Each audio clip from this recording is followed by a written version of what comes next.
morning. It's Good News Friday. You know, I'm so pleased to see that people will not let this go. The worst crime in human history, modern history at least. Aren't you pleased? I'm sure you are. Oh. Despite their effort to shift focus to something else, it doesn't work. This is just too big, you know. So I have a story from Canada. Very tragic story. Right. I also saw this, you know, as an example, I saw this video this morning from Australia. It was like a summary of what took place in Australia. And I think maybe it's harder for the Australians to forget what happened. Maybe. You know, because of the restrictions and what happened. Here in Sweden, nothing really happened to people, you know. I mean, with the restrictions, nothing bad. We were not beaten up, for instance. We were not arrested for not wearing the masks, you know. And we could protest safely when they issued this passport. Nothing really happened, you know. In Australia, it was so insane. It was, it's hard to find words for it. People were actually beaten up, physically beaten up by police officers for not wearing the mask.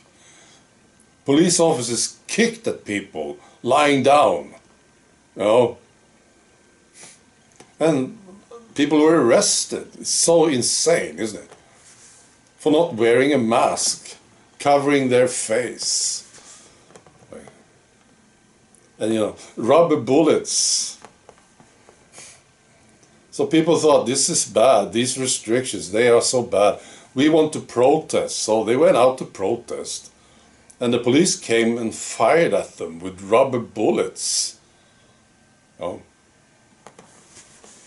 Totally crazy. Totally insane. So I don't know, maybe it's harder for the Australians to forget what happened here.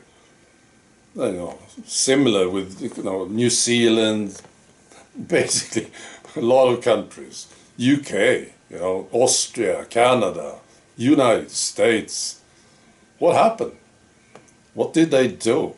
Well, so I'm glad that people are not letting this go.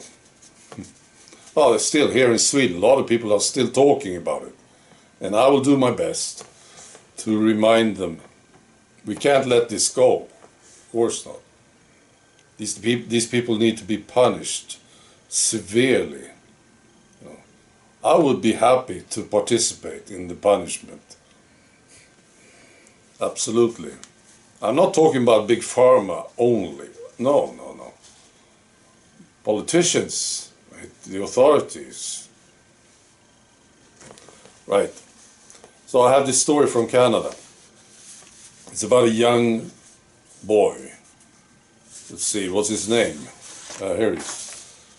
His name is Shaman Hartman. I saw pictures of him. Looks like maybe 13 years old. Healthy guy. He was playing hockey, right? And that's the reason he took it. Because he couldn't play hockey unless he took it, see? So he did. The Pfizer. He took the Pfizer.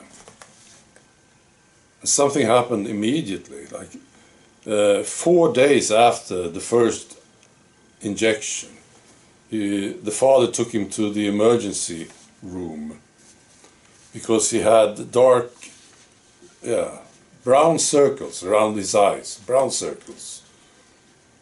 He had rash on his face and pain in his right shoulder. So the father was worried, took him to the emergency room. I can just imagine this stuff. You know, I have 2 sons. I get scared when I think about it. You know, how I would react, and you know, to see this go on, terrible. So the guy died, of course. You know, 33 days after the Pfizer, he died. On the morning of the 27th of September 2021, the mother found the guy in his bedroom. I don't know what to say.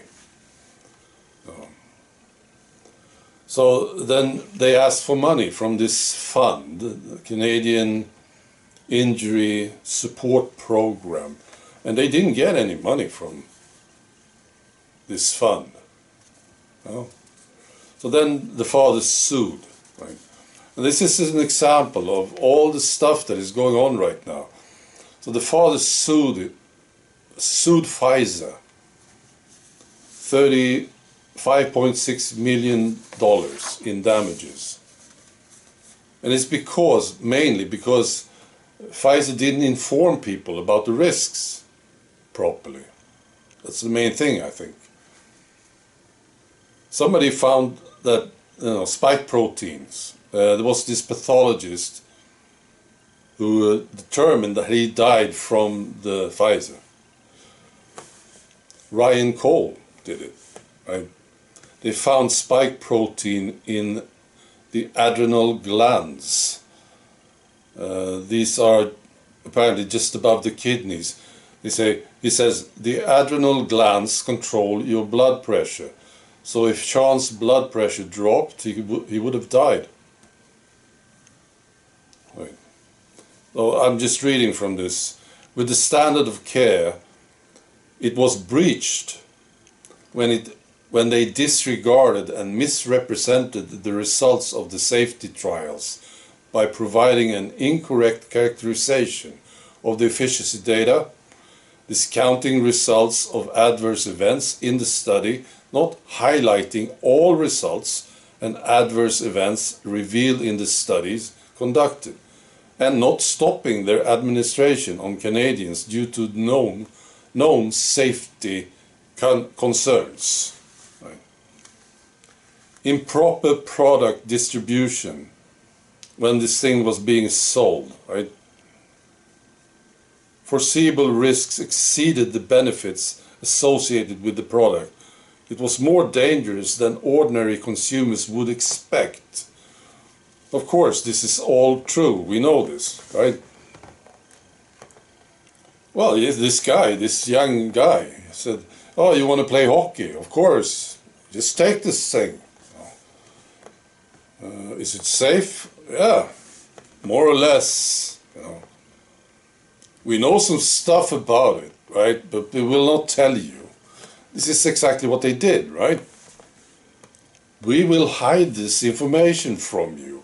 We will not tell you about the risks that we know about. So the guy didn't know.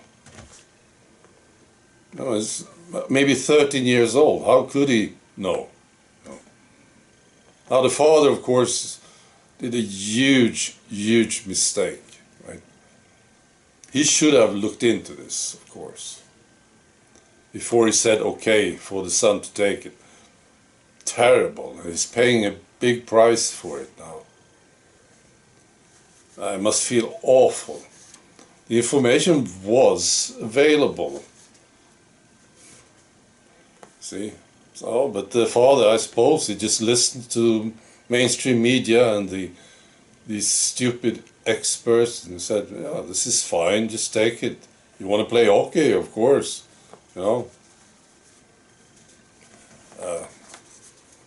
It's terrible. So this is supposed to be good news, right? But I think it is, because this is just one example of what's going on right now. I wonder what they will do. They are trying to shift attention to something else, and it doesn't seem to work. They say, "Oh, there's a war here. Let's talk about this war here in Ukraine," right? And then people keep coming back to this, and they start another one. I wonder what they will do next. Maybe an alien invasion. It's quite possible, I think. They must be quite desperate now. I'm sure they are. We are getting closer and closer to see them exposed, totally exposed and punished. And I want to see this, really. And I will participate, if possible, in the punishment. All right. I wish you a great weekend. Be good.